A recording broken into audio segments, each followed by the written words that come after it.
Assalamualaikum warahmatullahi wabarakatuh. Berjumpa kembali bersama Mimin di Pawon Misteri Official. Semoga kita semua selalu dapat lindungan Allah Subhanahu wa taala ya. Diberikan nikmat sehat walafiat serta dimudahkan segala urusannya. Amin ya robbal alamin. Nah, seperti biasa, kesempatan kali ini Mimin akan membagikan satu cerita misteri.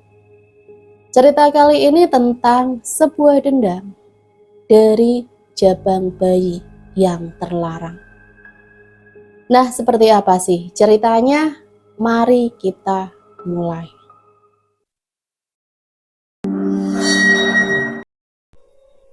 Janin yang terlantar. Kembali kubuka cerita lama setelah 7 tahun berlalu, namun kenangan ini masih tersimpan rapi dalam memori ingatanku. Dulu, aku adalah seorang remaja yang berasal dari keluarga yang sederhana. Setelah lulus SMA, bingung menentukan jalan hidup ini mau dibawa kemana. Aku selalu membayangkan setelah lulus SMA bisa lanjut ke jenjang kuliah. Namun Tuhan punya kenyataan. Jangankan untuk membiayai kuliah, untuk membiayai sekolah hingga jenjang SMA saja, kedua orang tuaku harus banting tulang siang dan malam, tak kenal lelah. Keputusan tersulit dalam hidup terpaksa ku ambil dan mengabaikan cita-cita. Mungkin ini jalan yang terbaik.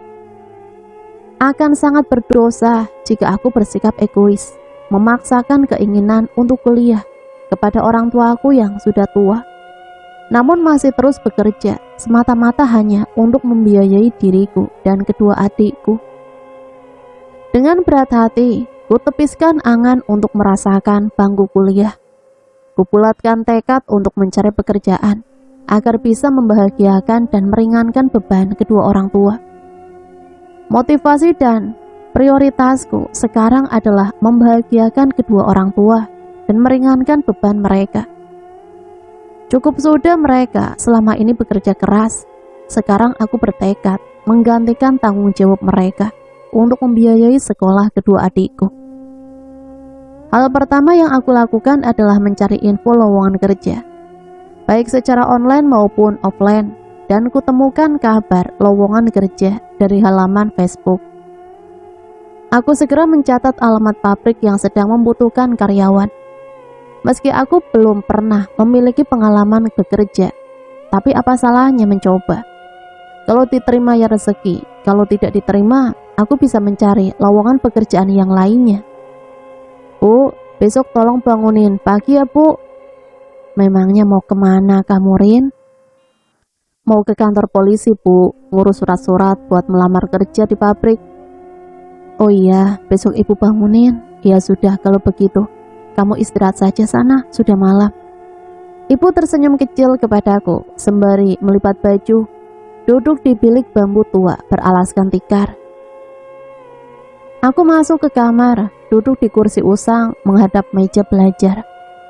Kurai secari kertas folio dan pena, membuka ponsel dan mencari-cari contoh surat lamaran pekerjaan yang ada di Google.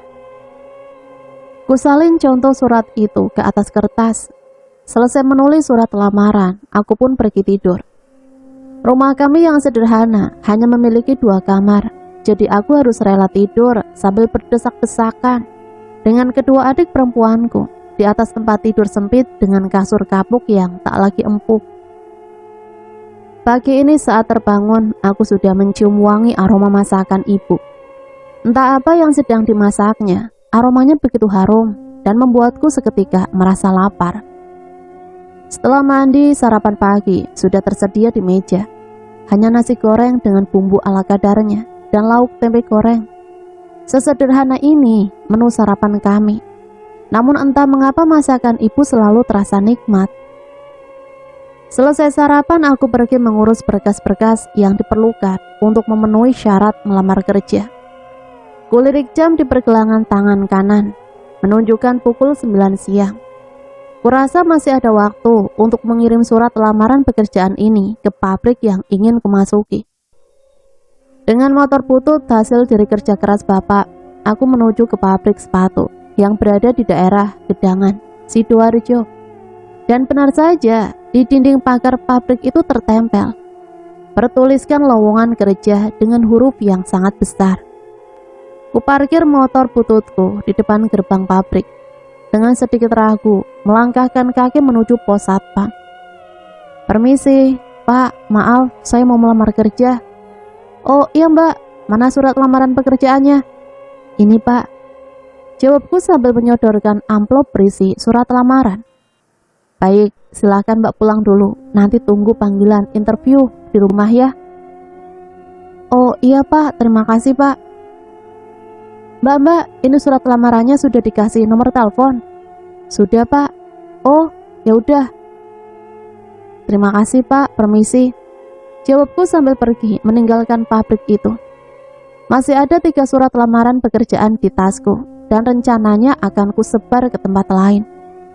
Sengaja aku membuat banyak surat lamaran pekerjaan untuk mendapatkan peruntungan.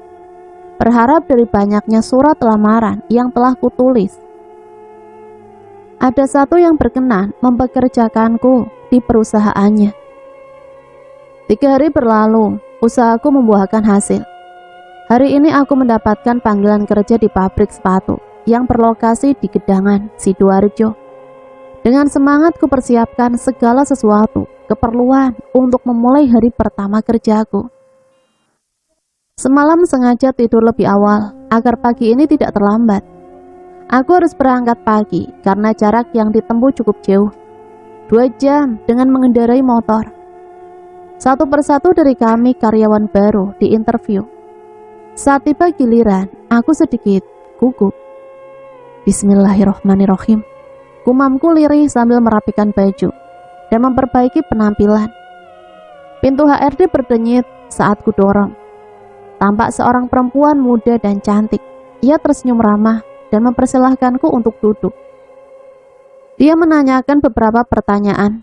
Sebelum menjawab, aku menarik nafas dalam-dalam, berbicara pelan dan sedikit berhati-hati agar tidak salah menjawab pertanyaan yang diajukan. Jantungku berdegup kencang karena gugup. Suara yang keluar dari mulut pun jadi bergetar. Kubasahi bibirku yang mengering setelah selesai menjawab pertanyaannya. Tiba-tiba HRD itu mengulurkan tangan sambil tersenyum. Kurai tangannya dengan sedikit gugup. Selamat ya, Mbak diterima bergabung di perusahaan kami, tuturnya. Alangkah terkejutnya aku mendengar penuturannya. Terima kasih Bu, jawabku sumringah. Sama-sama, hari ini sudah bisa langsung bekerja. Silahkan tunggu di luar, nanti akan di briefing. Aku pun beranjak berdiri dan keluar meninggalkan ruang HRD. Saat menunggu briefing, aku bertemu dengan sepupuku yang ternyata juga melamar kerja di sini. Kami sama-sama diterima bekerja di pabrik ini. Aku di bagian mikro dan Kalina di bagian assembling. Pekerjaanku ini mencetak logo merek dan aksesoris berbahan karet. Dibagi menjadi 2 shift jika sedang ramai dan 3 shift jika produksi sedang sepi. Sedangkan di assembling non-shift, Kalina di bagian ngelem. Kalau mendengar cerita darinya, kurasa pekerjaannya jauh lebih sulit dibanding denganku. Bekerja sambil berlomba dengan lajunya conveyor. Harus cepat agar tidak sampai kebanjiran. Bahkan kadang kalau yang dikerjakan garapannya yang susah, mau minum saja sampai tidak sempat karena conveyor terus berjalan. Aduh capek, rasanya kedua lenganku mau patah. Keluh Kalina sembari melempar tasnya ke kasur dan menjatuhkan diri. Tidur terlentang di atas kasur. Emangnya kenapa? Tanyaku sembari bersolek bersiap untuk berangkat kerja. Hari ini aku masuk malam. Garapannya nyebelin, susah, conveyornya jalannya cepat. Tenaga manusia diadu sama mesin. Ajur, jom. Duh, gini amat ya nyari duit. Jadi pengen cepet nikah biar ada yang nafkain.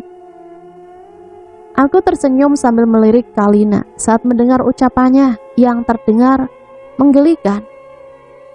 Sudah, gak usah banyak pengeluh, jalani dan syukuri aja. Ucapanmu itu Lurin, sama sekali tidak memotivasi. Capek tahu, cuma disuruh sukar syukur terus. Rutunya, Ya udahlah, sesukamu saja, Lin. Udah, aku mau berangkat dulu. Kurai tas yang tergantung di kursi dan meninggalkan Kalina yang sedang terbaring lemas di tempat tidur. Hati-hati, Rin. Aku jalan kaki sendirian menuju ke pabrik. Jam kerjaku dimulai pukul 7 malam. Masih ada waktu setengah jam sebelum jam kerja dimulai. Kupercepat langkah agar tidak terlambat. Malam semakin larut, kantuk pun perlahan menyerang. Kulirik jam di pergelangan tangan menunjukkan pukul 12 malam. 6 jam duduk terus sambil mencetak logo membuat punggungku terasa sakit. Aku beranjak berdiri dan meregangkan otot-otot yang dari tadi tegang karena kerja dikejar target. Mbak Lis, aku ke kamar mandi dulu ya. Pamitku pada pasangan kerjaku. Saat membuat logo setiap meja diisi 4 orang. 2 orang mencetak, 2 orang lagi bagian ngoven karet air yang telah dicetak. Setiap orang memiliki jatah target per jam yang berbeda, tergantung dari tingkat kesulitan yang sedang dikerjakan. Iya, jawab Mbak Lis tanpa mengalihkan pandangannya padaku. Matanya fokus ke arah karet cair yang sedang di oven. Ia harus menjaganya agar tidak kematangan, karena kalau terlalu matang akan muncul bintik-bintik putih. Dan itu disebut gosong, yang seperti ini tidak bisa digunakan. Aku berjalan ke kamar mandi. Pabrik sepatu tempatku bekerja ini sangat luas. Jalan menuju kamar mandi lampunya remang-remang. Angin berembus lembut menerpa tubuhku, membuat bulu kuduk berdiri. Dari kejauhan tampak seorang perempuan duduk bersimpuh di pondasi lantai kamar mandi. Aku mengerenyit. Mataku memperhatikan perempuan itu, mengurangi silau cahaya lampu agar bisa melihat dengan jelas wajah perempuan itu. Aku semakin mendekati perempuan itu, perempuan yang sangat ku kenal. Ia satu bagian denganku. Loh, Mbak Rah, ngapain duduk di sini? Tegurku. Mbak Rah tidak menjawab pertanyaanku. Ia hanya menggelengkan kepala. Aku tersenyum padanya dan pergi meninggalkannya masuk ke dalam kamar mandi. Mungkin dia sedang menunggu temannya, pikirku. Saat aku selesai membuang air kecil, Mbak Rah ku dapati masih belum beranjak dari tempatnya. Saya duluan ya Mbak, tuturku. Tanpa menunggu jawabannya, aku pergi meninggalkannya karena tidak ingin membuat Mbak Lis menungguku terlalu lama. Aku setengah berlari kecil, berjalan menuju mejaku. Maaf Mbak, lama, kataku sambil kembali duduk di tempatku. Iya, nggak apa-apa, santai aja, udah dapat target, jawab Mbak Lis sambil melempar senyum padaku. Mbak, tadi waktu di kamar mandi aku bertemu dengan Mbak Rah. Dia duduk bersimpuh di depan kamar mandi. Aku tanya, nggak jawab. Kamu ngelindur ya Rin? Mbak Rah kan nggak masuk hari ini. Kan tadi kamu yang titipin surat izin sama suaminya, saut Mbak Ambar. Astagfirullah, iya Mbak. Tadi kan Mbak Rah nggak masuk. Terus yang kutemui di depan kamar mandi tadi siapa ya? Tanyaku bingung. Seketika tubuhku merinding, bulu kuduku berdiri. Ya nggak tahu, tadi yang kamu temuin di sana siapa? Tanya Mbak Lis. Mbak Rah Mbak, Mbak Rah. Yakin kamu?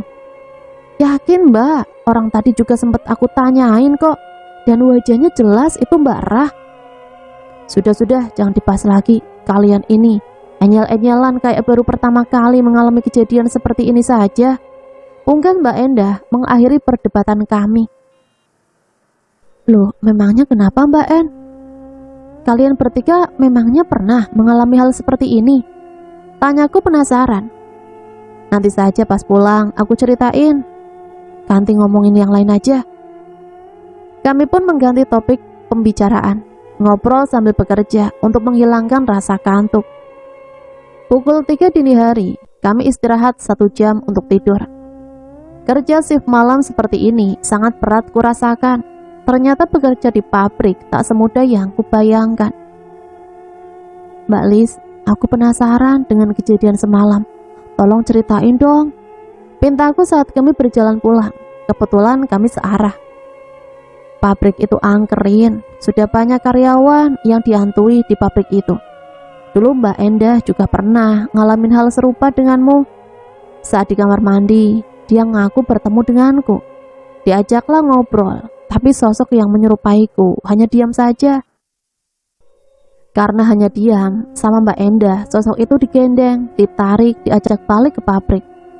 Mbak Lis terdiam sesaat, ia menghela nafas. Nah kan, aku kebetulan juga ingin buang air kecil, terus diajak ngobrol satpam. Si Endah itu tiba-tiba teriak, lalu pingsan.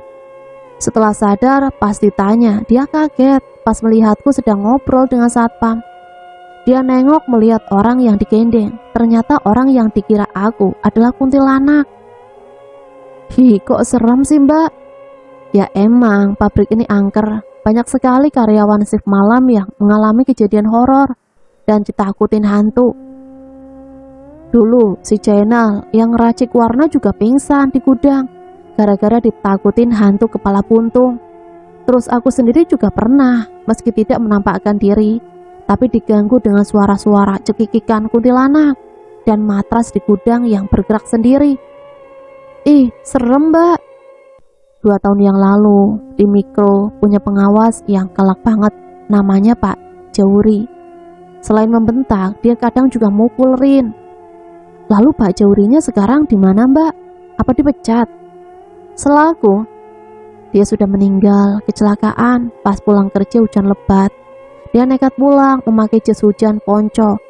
Menurut cerita sih, jas hujan yang ia pakai tidak didudukin, akhirnya masuk ke dalam ban. Dia terjatuh, di belakang ada truk melintas. Pas jatuh ke kanan, dia langsung terlindas truk. Setelah kecelakaan itu, Mbak Nuripah melihat arwah Pak Jauri di pabrik. Sering kereta dorong jalan sendiri. Drum berisi tiner bersuara seperti ada yang mukul-mukul.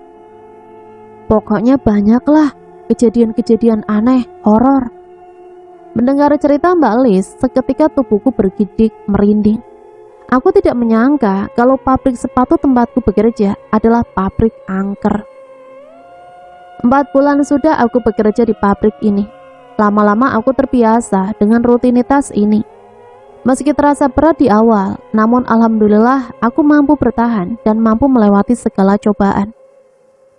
Menjadi karyawan pabrik sangat banyak sekali tantangannya.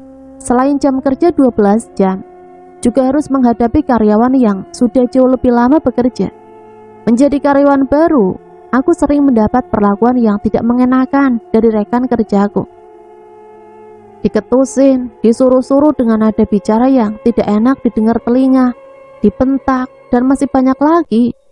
Jadi harus kuat mental, apalagi karyawan baru. Kebahagiaan orang tua dan kedua adikku lah yang mampu membuatku bertahan hingga sejauh ini. Lin, mau kemana kamu? Cantik bener. Tanyaku kepo saat melihat Kalina sedang bersiap-siap untuk pergi. Aku mau keluar sama Yuda, jawabnya sambil berlalu pergi keluar kamar. Tampaknya dia sedang terburu-buru.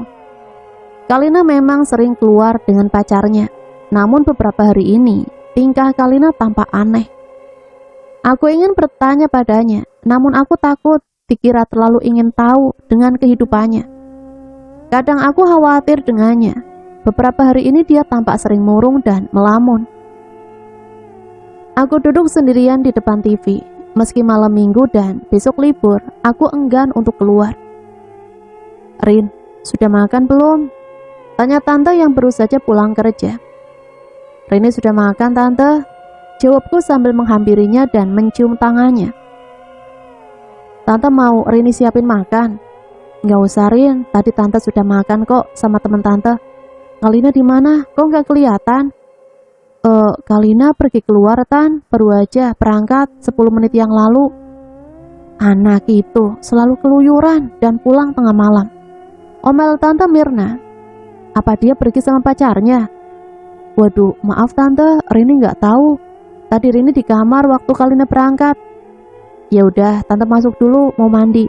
Iya tante. Tante Mirna pergi meninggalkanku. Aku kembali duduk di depan TV, melihat acara favoritku, sembari berselancar di sosial media. Malam semakin larut, kantuk pun mulai menyerang. Aku pindah ke kamar untuk tidur. Sesaat setelah aku tertidur lelap, aku terbangun. Samar-samar terdengar suara jendela diketuk-ketuk. Aku beranjak bangun dan berjalan ke arah jendela, membuka pintu. Kalina berdiri di depan jendela. Sambil berbisik, ia pun bertanya, "Ibu sudah tidur belum?" "Sudah kali, sejak pulang kerja tadi, tante gak keluar lagi dari kamar." Jawabku berbisik juga. "Syukurlah," gumamnya. Ia tampak lega mendengar jawabanku. Kalina mulai memanjat jendela. Aku duduk di ujung tempat tidur. "Kamu dari mana aja? Jangan selalu pulang tengah malam. Kalau tante tahu, kamu bisa dimarahin." "Sudah Rin, kamu itu gak usah ngurusin urusanku," jawabnya ketus. "Bukannya mau ngurusin urusanmu, Lin. Aku cuma..." "Udah Rin, aku capek. Ngantuk mau tidur, jangan ngajakin debat sekarang." Nada bicara Kalina sedikit membuatku tersinggung. Aku diam dan tidak ingin memperpanjang obrolan ini. Kubaringkan tubuhku dan memejamkan mata. Semenjak perselisihan kecil malam itu, hubunganku dengan Kalina menjadi sedikit memburuk. Sudah 2 hari ini, aku tidak bicara dengannya. Dia pun juga acuh tak acuh padaku. Kami hanya saling bicara seperlunya saja. Entah apa yang terjadi pada Kalina. Semakin hari dia semakin aneh. Selain sering menyendiri dan murung, dia juga sering tidak enak badan. Aku sering mendapatinya muntah dan seperti kehilangan selera makan. "Lin, kamu sakit? Beberapa hari ini aku sering melihatmu muntah." Tanyaku memberanikan diri. "Aku gak apa-apa, hanya kurang enak badan dikit.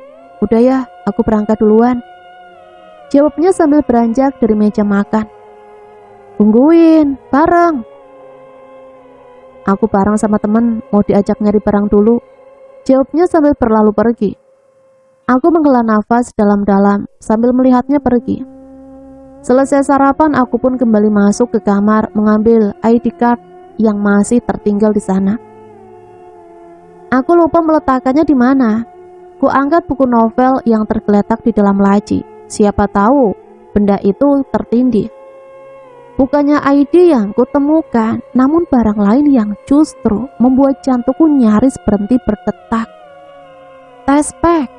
Tespek yang terjatuh saat aku mengangkat buku dengan 2 garis merah membuatku syok. Kupungut alat tespek kehamilan itu dengan tangan gemetar sambil duduk jongkok. Apa ini milik Kalina? Apa Kalina hamil? Aku bertanya pada diriku sendiri. Aku benar-benar tidak bisa mempercayai dengan temuanku ini. Bergegas ku kemasi buku novel yang tergeletak di lantai dan juga alat tes kehamilan itu. Mengembalikannya ke dalam laci. Sambil berlari, ku raih tasku. Aku bergegas berangkat kerja menyusul Kalina.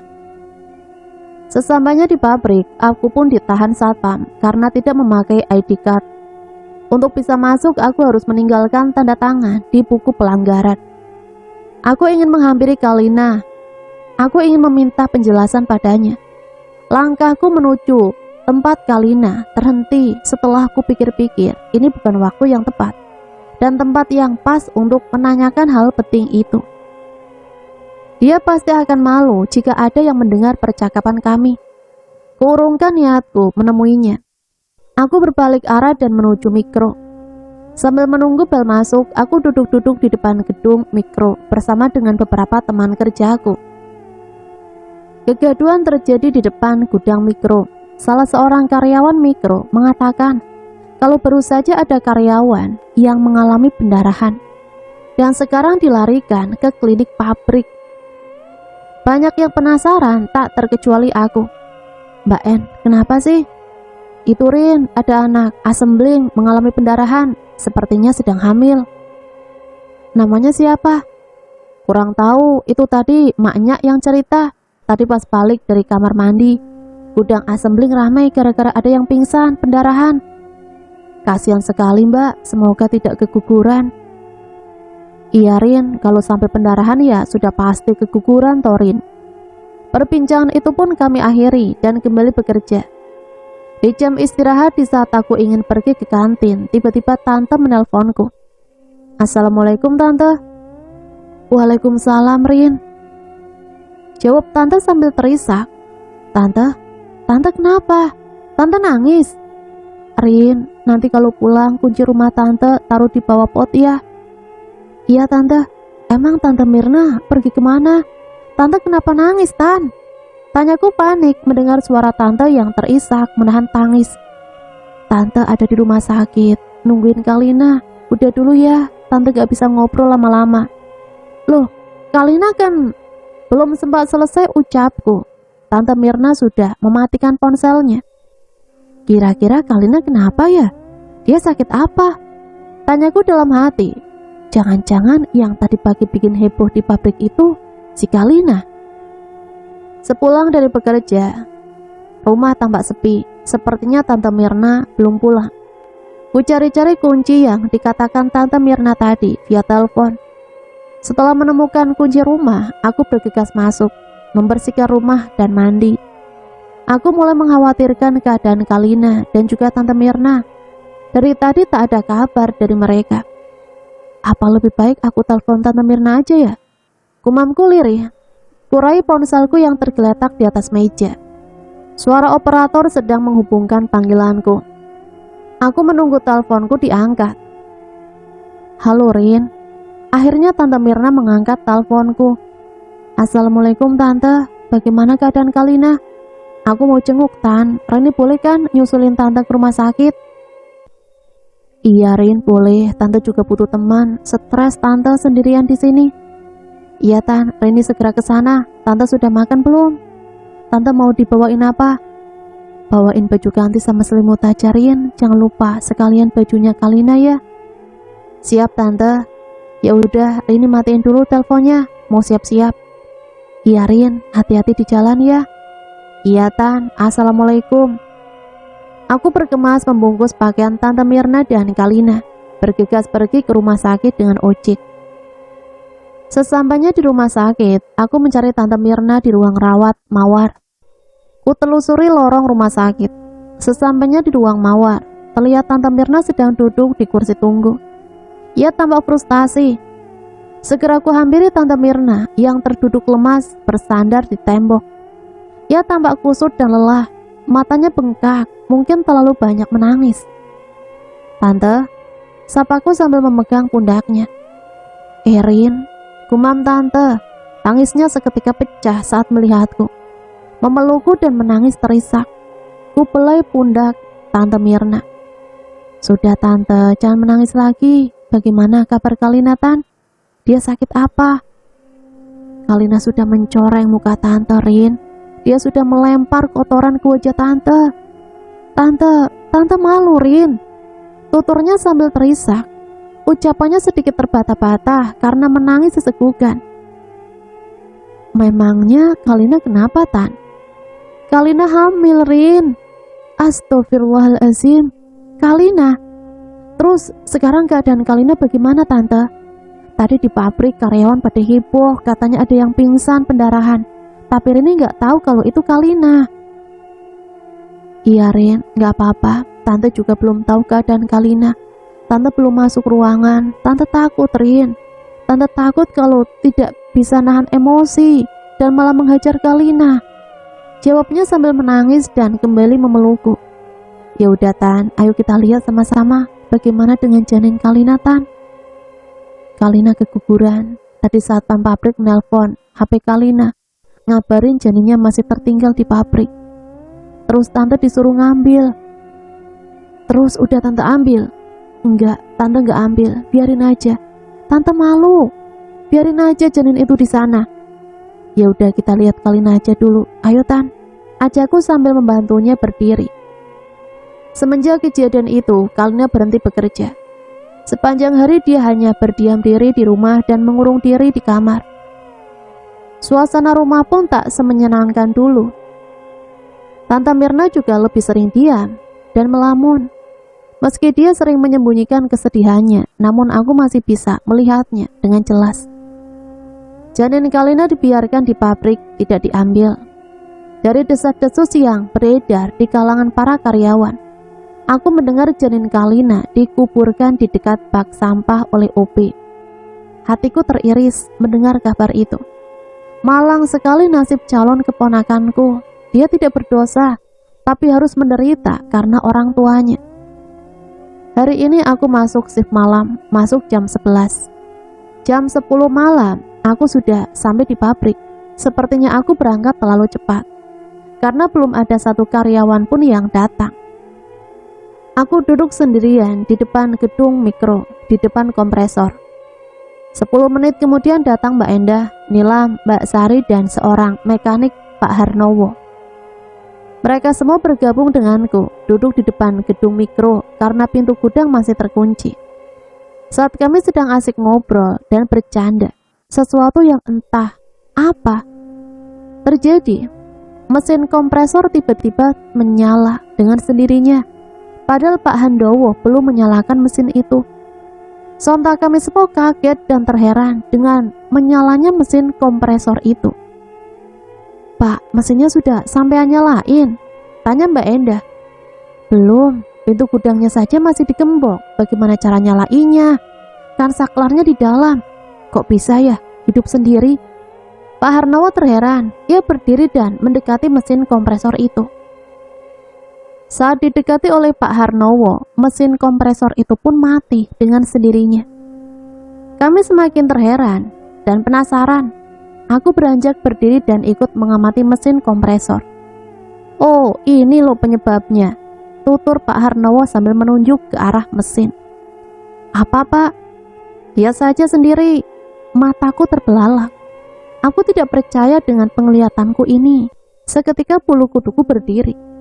Astagfirullahaladzim, gumam orang-orang yang juga melihat penemuan Pak Harnowo. Kuletakkan jari jemari tanganku ke mulut sambil mengamati dengan seksama bekas tapak kaki yang tertinggal di mesin kompresor yang berdebu. Terlihat jelas cap 2 telapak kaki di atas mesin yang berdebu. 2 kaki kecil kanan dan kiri, tapak kaki mungil berbentuk kaki manusia. Kalau dilihat dari ukurannya, ini seperti kaki bayi. Tapak kaki sebelah kanan, jempolnya tidak ada, sedangkan tapak kaki sebelah kiri, jari manis dan jari kelingkingnya yang tidak ada. "Sudah ya, aku hapus tapak kaki ini daripada nanti bikin geger orang-orang," tutur Pak Harnowo. "Iya Pak, hapus saja," dukung Mbak Endah. Pak Harnowo pun segera mengelap tapak kaki yang berada di mesin itu. Astagfirullah, apa ya itu kira-kira? "Ih, aku kok merinding, masa itu bekas kaki tuyul?" tanya Nilam. "Udah Nil, gak usah dibahas lagi, seram." Jam kerja pun dimulai. Aku sejenak melupakan kejadian tadi karena sibuk memenuhi target. Jam 3 dini hari kami semua istirahat.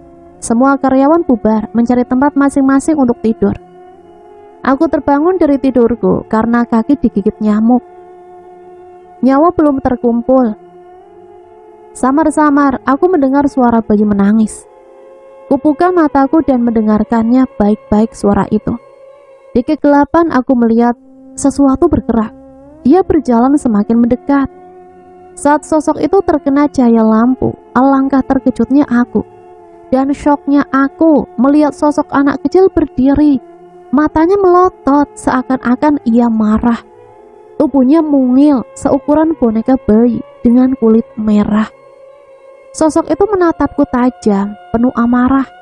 Telinganya lancip, kepalanya botak. Bibirku tak mampu berkata-kata, badan terasa kaku. Aku ingin berteriak, namun suaraku seperti tertahan dan tidak bisa keluar. Dengan tubuh gemetaran, aku hanya mangap sambil melotot melihat sosok itu. Ia berjalan mendekat ke arahku. Aku semakin ketakutan. Keringat dingin membanjiri sekujur tubuhku. Dia terus mendekat dan semakin dekat. Jantungku berdegup semakin kencang, tak beraturan. Mbak Sri yang tidur di sampingku tiba-tiba menegurku. "Rin, kamu kenapa?" Aku ingin menjawab, namun suaraku tidak bisa keluar dari bibirku, seperti kaku.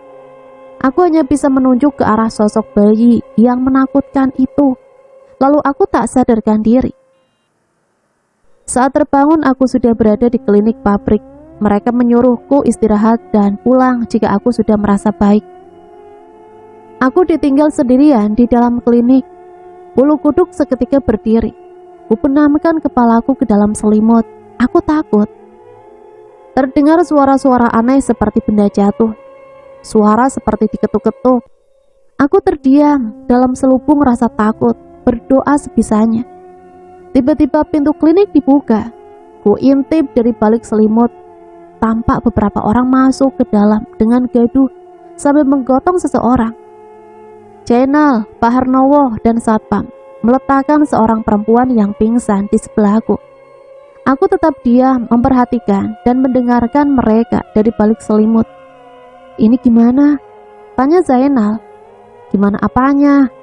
Pak Harnowo balik bertanya. Anak ini loh ditinggalin di sini atau ditungguin? Takutnya dia kerasukan lagi. Ditinggal kayaknya nggak apa-apa. Kalau nungguin siapa juga yang mau nunggu? Semua pada sibuk. Ya udah kalian balik kerja aja, biar aku di sini nungguin dia, setidaknya sampai dia sadar. Tutur Satpam. Zainal dan Pak Harnowo pun pergi meninggalkan ruang klinik. Tinggallah Satpam yang duduk di kursi dekat pintu sambil memainkan ponselnya.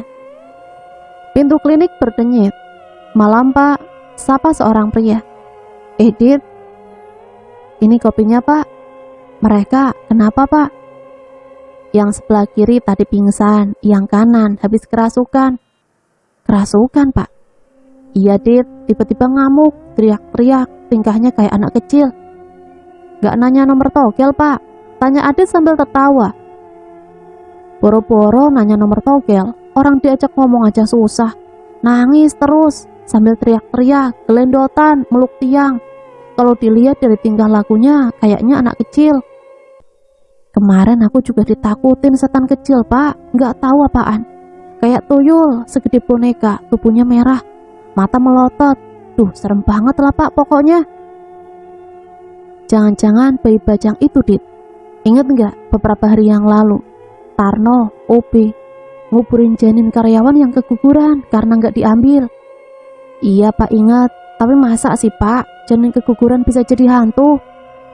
Ya bisa Dit. Menguburkannya janin itu nggak boleh sembarangan. Harus diperlakukan selayaknya menguburkan jasad manusia.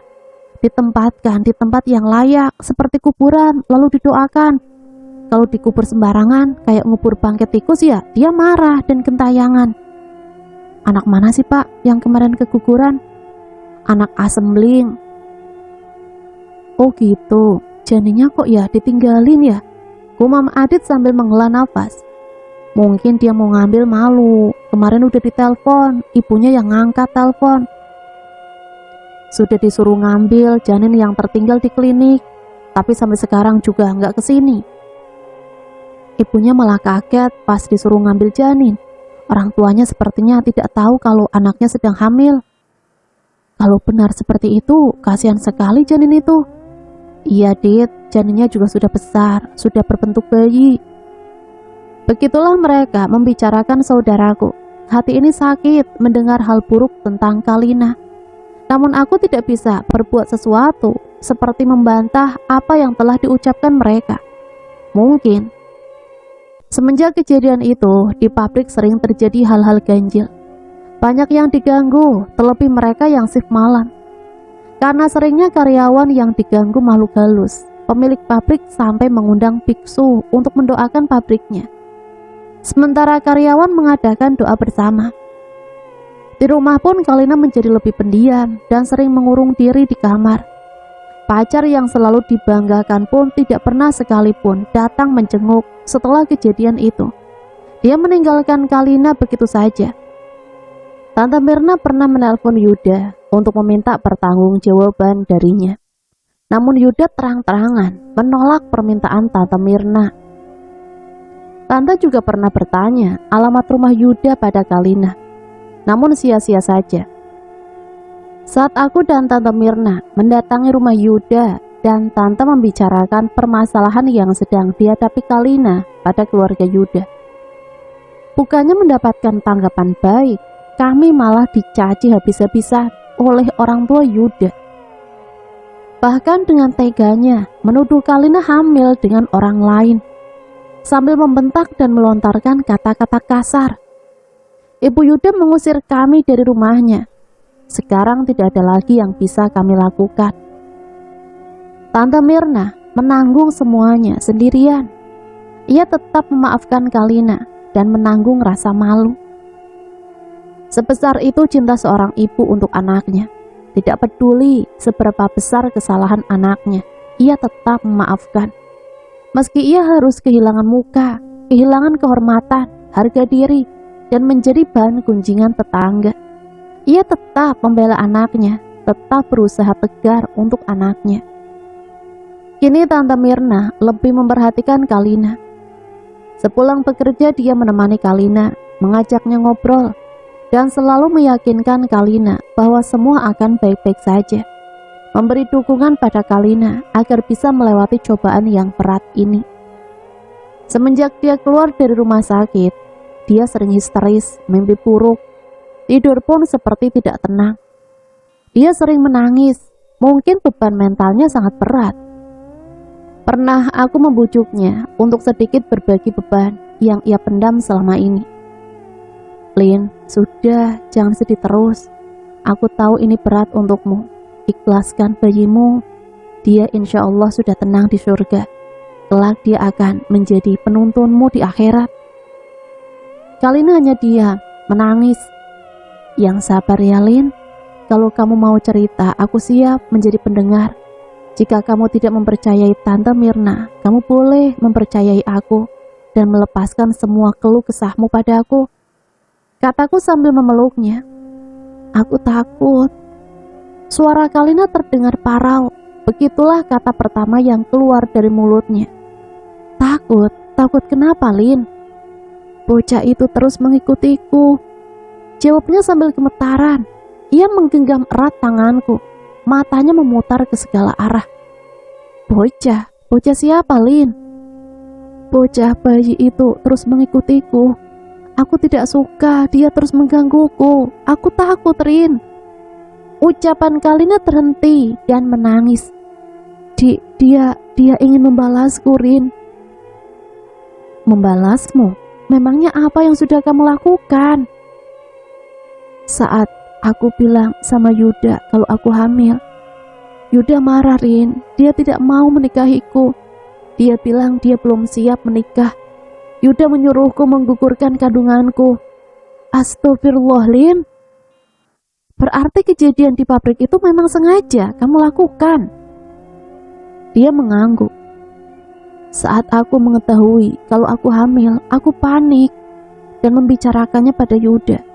Karena dia tidak mau bertanggung jawab, aku takut ibu akan memarahiku jika dia tahu kalau aku hamil. Akhirnya, ku coba menggugurkan kandunganku dengan memakan nanas, juga meminum soda. Namun usahaku sia-sia. Janin yang ada di perutku terus bertahan. Aku masih tetap berhubungan dengan Yuda. Dia berjanji akan menikahiku. Tapi nanti saat dia sudah siap. Kami juga masih sering melakukan hubungan suami istri. Kemarin adalah pertemuan terakhirku dengan Yuda. Dia memberiku pil sebelum berangkat kerja. Aku meminum pil itu. Saat kerja mengangkat lem, tiba-tiba perutku sakit dan aku keguguran. Aku bagaikan disambar petir saat mendengar penuturan Kalina. Aku tidak menyangka dia bisa begitu bodoh dan begitu tega menzolimi darah dagingnya sendiri yang ada di dalam kandungan. Dalam hati kecil ingin sekali aku memakinya, namun aku tidak bisa melakukannya. Kurasa dia sudah cukup menderita dan terpukul dengan semua ini. Terlebih dia juga sudah ditipu oleh Yuda. Semua ucapannya hanyalah janji manis belaka untuk membodohi dan memanfaatkan Kalina. Aku tidak tahu harus berbicara apa. Ku peluk Kalina, air mataku jatuh membasahi pipi. Dari raut wajahnya aku bisa merasakan seberapa besar penderitaan yang ia tanggung karena tindakan bodohnya itu. Tolong aku, Rin. Aku takut bocah itu terus menggangguku. Ucapnya sambil terisak. Aku tidak tahu dengan apa yang Kalina maksud. Mungkin dia merasa bersalah telah membuat janinnya gugur. Biar bagaimanapun Kalina adalah seorang perempuan.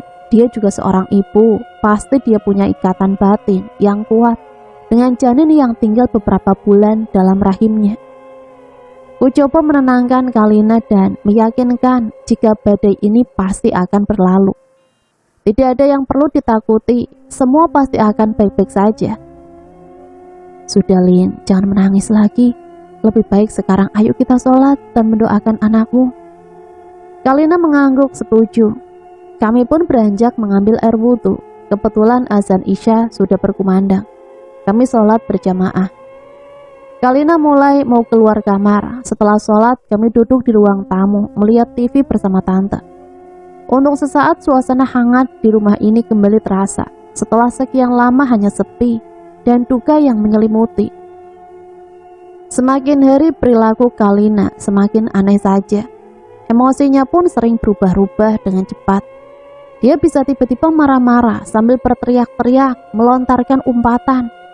Dia juga bisa dengan tiba-tiba berubah lembut, kadang menangis, kadang tertawa.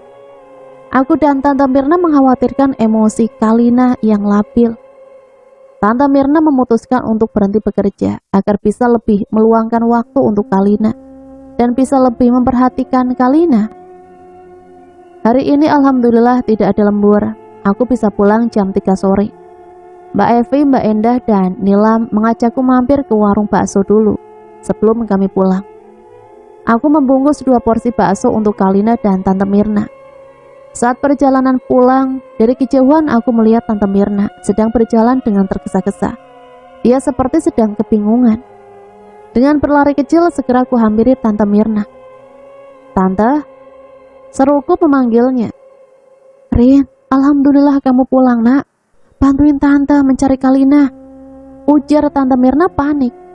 "Iya tante, tante tenang dulu, tarik nafas," perintahku. "Sekarang katakan, ada apa tante?" Kalina tidak ada di kamar, Rin. Dia pergi dari rumah.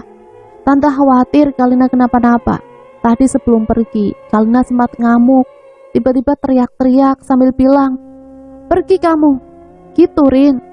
Pas tante samperin ke kamarnya, dia udah gak ada. Pintu jendela terbuka, mungkin dia pergi lewat jendela. "Ya udah, ayo kita cari." "Ngomong-ngomong, Kalina pergi kemana ya tante?" "Tante juga gak tahu Rin. Tadi tas sama sepatunya masih ada, dompetnya juga di kamar." Kami pun mengelilingi kampung mencari Kalina. Hampir setiap sudut gang kami periksa, namun kami belum juga menemukan Kalina. Entah dia pergi kemana. Di tengah keputusasaan, tiba-tiba Pak Romli, tetangga samping rumah tante, menelpon. Beliau mengabari Tante Mirna telah menemukan Kalina di pinggir rel kereta api. Setelah mendapatkan kabar, kami pun bergegas ke rumah Pak Romli. Karena Kalina dibawa ke rumah Pak Romli, Tante Mirna langsung menangis dan memeluk Kalina. Di sini tinggal laku Kalina aneh. Dia seperti orang linglung. Dia hanya diam, mematung. Menurut Pak Romli, dia sudah seperti itu dari tadi saat Pak Romli menemukan Kalina. Saat Tante Mirna dan Pak Romli sedang mengobrol, tiba-tiba Kalina berteriak dan marah-marah. Dia menangis sambil ketakutan. Dia terus mengucapkan kata ampun sambil menutup kedua telinganya dengan telapak tangan. Hal ini sontak membuat semua orang yang berkumpul di rumah Pak Romli menjadi terheran, tak terkecuali aku dan Tante Mirna. Tante Mirna langsung menenangkan Kalina. Dia memegang tangan Kalina dan mengelusnya dengan penuh kasih sayang. Sambil menangis, Tante Mirna menenangkan Kalina. Tiba-tiba Kalina tertawa. Dia bertepuk tangan sambil duduk di lantai. Tak hanya itu, dia juga menghisap jempol tangannya. Tingkah laku Kalina itu mengingatkanku pada anak kecil. "Astagfirullah, Kalina, kamu kenapa nak?" tanya Tante Mirna bingung. Kalina terdiam. Dia menatap Tante Mirna. Sorot mata Kalina yang tajam membuatku merinding. Dari matanya seolah menyiratkan kemarahan. Kalina mendorong Tante Mirna hingga terpental dan jatuh. "Astagfirullahaladzim, Tante nggak apa-apa Tan?" tanya aku. Dari raut wajah Tante Mirna sepertinya ia syok. Didorong dengan tiba-tiba oleh Kalina. Dia hanya terdiam memandang putrinya. Air mata mengalir jatuh ke pipi. Sementara Kalina terus bertingkah seperti anak kecil. Sepertinya Kalina kerasukan, tutur Pak Rompli. Nang, coba kamu panggilkan Ustadz Iman. Nanang, anak Pak Rompli pun bergegas pergi ke rumah Ustadz Iman. Semua orang menjadi panik saat Kalina mengamuk. 3 orang pria yang memegangi Kalina tampak kewalahan. Beberapa saat kemudian Ustadz Iman datang bersama Nanang. Assalamualaikum. Waalaikumsalam Ustadz. Pak Rompli menyambut kedatangan Ustadz Iman. Ia menyalami beliau. Ada apa ini? Begini Pak Ustadz, ini si Kalina, putrinya Bu Mirna. Tadi hilang dan saya temukan di dekat rel kereta. Setelah dibawa pulang, tingkahnya aneh, jadi seperti anak kecil. Ibunya sampai didorong hingga jatuh. Saya curiga Kalina ini kerasukan. Tadi kami bertiga juga kewalahan saat memeganginya, jawab Pak Rompli. Oh begitu. Sambil tersenyum Ustadz Iman mendekati Kalina. Seketika Kalina pun membuang muka saat didekati oleh Ustadz. Assalamualaikum nak, kamu siapa? Sambil tersipu Kalina menggelengkan kepala. Kamu mau permen? Kalina mengangguk.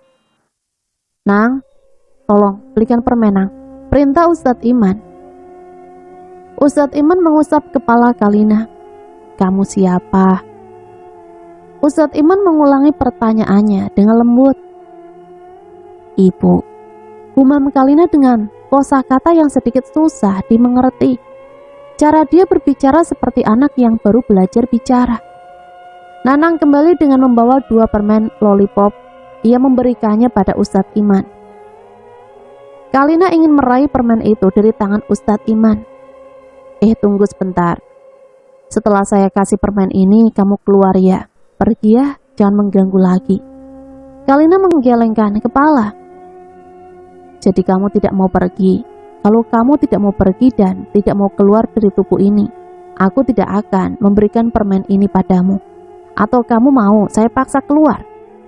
Kalina menggeleng, dia langsung berteriak sangat keras. Dia marah, membanting dan melempar benda apapun yang ada di dekatnya. Ustadz Iman membuka bungkus permen itu dan berkata, berhentilah, jangan seperti itu. Kalau kamu berhenti, saya akan memberikanmu permen ini. Seketika Kalina pun berhenti menangis dan berteriak. Dia segera merebut permen itu dari Ustadz. Sambil sesegukan ia menghisap permen yang ia pegang dan sesekali menjelatinya. Sudah, sekarang kamu keluar dari tubuh ini. Tanpa menunggu jawaban dari Kalina, Ustadz Iman komat kamit sambil memegang pundak Kalina. Kemudian ia mengusap wajah Kalina. Seketika Kalina pun pingsan. Apa anak saya tidak apa-apa Ustadz? Tanya Tante Mirna. Insya Allah sudah tidak apa-apa Bu. Kira-kira makhluk apa yang masuk ke dalam tubuh Kalina Pak Ustadz? Kenapa seperti anak kecil? Iya, memang anak kecil, masih bayi. Benar-benar anak yang malang. Bapak-bapak, ibu-ibu, mari kita berdoa sejenak untuk mendoakan arwah anak kecil yang masuk ke tubuh Mbak Kalina. Semua orang tertunduk dan menengadahkan tangan. Mereka tampak khusyuk. Setelah tersadar Kalina, kami bawa pulang. Aku merasa prihatin melihat keadaan Kalina yang seperti ini. Air mataku menetes tanpa sebab saat mengingat sosok anak kecil yang merasuki tubuh Kalina. Mungkin saja itu adalah arwah dari janin yang telah digugurkan oleh Kalina. Kalina berulah lagi, membuatku dan Tante Mirna kebingungan mencarinya. Ia pergi lagi dari rumah. Semenjak kesurupan, tingkah Kalina semakin menjadi. Dia seperti orang gila.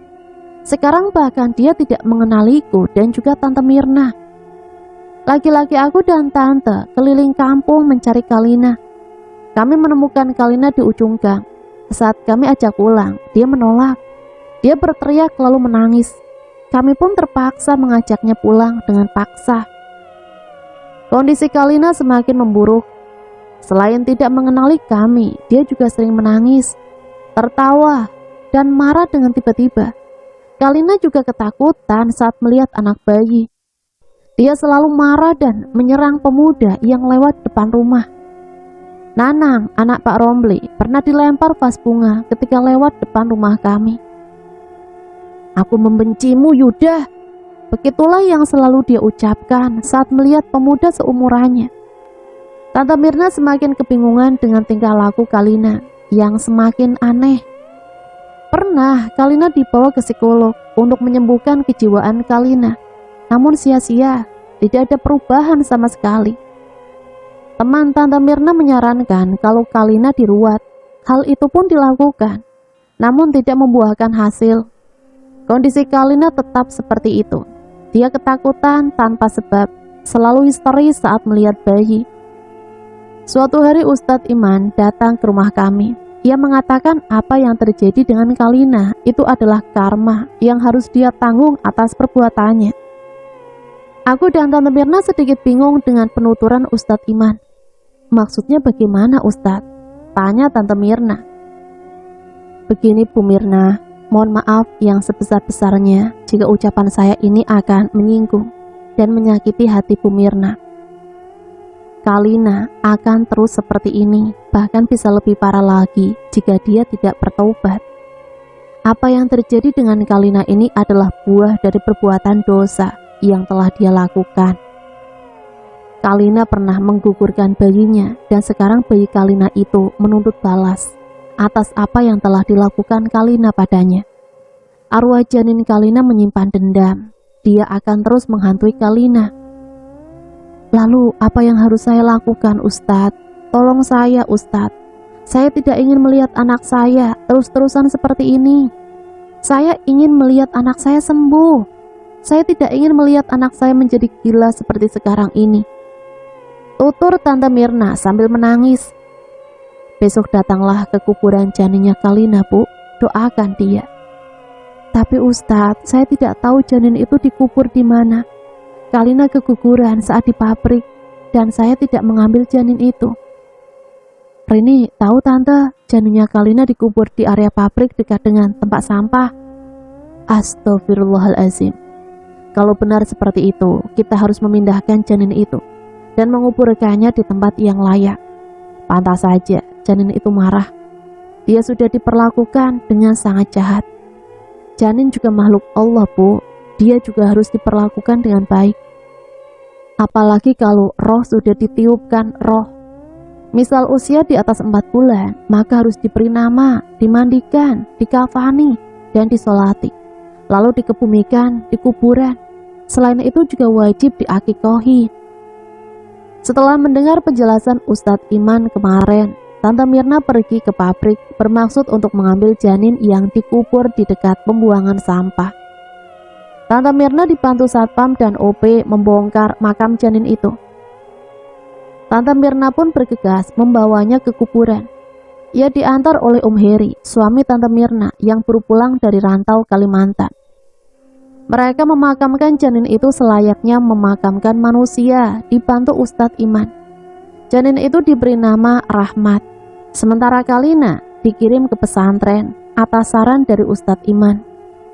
Daripada dimasukkan ke rumah sakit jiwa, Kalina lebih cocok dibawa ke pesantren.